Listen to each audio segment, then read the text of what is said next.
스티브 잡스의 스승이기도 했던 놀란 부시넬은 창조적인 발상이란 기존 관념에 사로잡히지 않는 건강한 괴짜들에게서 나온다 라고 말했는데요. 여기서 건강한 괴짜란 정신질환을 앓고 있지 않은 사람들을 말하는 것이었죠. 그런데 이 말은 과연 사실일까요? 1931년 파리에서 유겐트 디프로라는 여배우가 공연을 보러 온 마르그리트 앙지웨라는 관객에게 칼을 맞는 사건이 발생합니다. 다행히 여배우의 생명엔 지장이 없었죠. 그런데 무슨 사연이 있었길래 마르그리트는 여배우를 살해하려 했을까요? 혹시 원한 관계였을까요? 사실 아무런 사연이 없었습니다. 마르그리트 본인이 혼자 망상에 빠진 것뿐이었죠. 마르그리트는 편집증이라는 정신질환이 있었습니다. 실제로 오랫동안 자신의 아들을 누군가 해치려는 계획을 가지고 있다 라고 믿었죠. 우연히 직장 동료들이 유겐트 디프로의 이야기를 하는 걸 듣게 된 마르그리트는 멋대로 유겐트 디프로라는 여배우가 최종 흑막이라고 믿는 망상 증상까지 보였습니다. 사건 이후 결국 마르그리트는 정신병원에 수용되었고 자크 라캉이라는 정신분석가에게 진찰을 받게 되었습니다.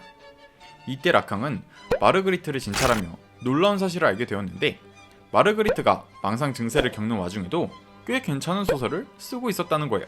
그것도 망상 증세를 겪기 전과는 비교도 할 수 없는 수준의 소설을요. 이를 보며 라캉은 정신질환이 우리에 대해 어떤 능력을 파괴하는 것이 아닌 창조성을 생산한다고 말했는데요. 마르그리트처럼 정신질환의 증세가 창조성에 영향을 준 사례는 또 있습니다. 일본의 화가인 구사마 야요이는 조현병 진단을 받았었습니다. 다행히도 의사에게 처방받은 약을 복용하면 조현병 증세는 금방 호전되었죠. 그런데 진짜 문제는 증세가 호전되는 것이었습니다. 약을 복용하기 전 야요이는 조현병으로 인한 불안이나 이상 증세를 시각적으로 종이에 표현하며 안정을 되찾았는데 이때 표현한 그림이 작품이 되었죠. 그러나 약을 복용하여 조현병 증세가 호전되면 전처럼 창의적인 그림을 그릴 수 없게 되는 거예요. 화가인 야요이에게는 치명적인 단점이었죠. 이처럼 임상적 광기, 즉 정신질환 증상이 창조성과 어떤 관계가 있나 알아보는 학문이 있습니다. 바로 병적학. 병적학의 연구는 주로 유명한 화가나 작가 또는 역사적인 과학자, 특히 어떤 정신질환을 앓고 있는 것이 아닐까 하고 의심되는 사람들을 대상으로 이루어졌습니다. 이들의 전기나 일기, 편지 등을 참조하여 그들의 작품에 정신질환이 어떤 영향을 미쳤는지에 대해 연구하는 학문이죠.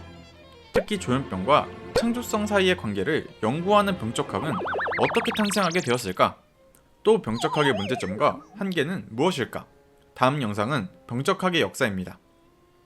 그럼 지금까지 보약같은 독서 한걸음이었고요. 영상이 즐거우셨다면 구독과 좋아요 부탁드립니다.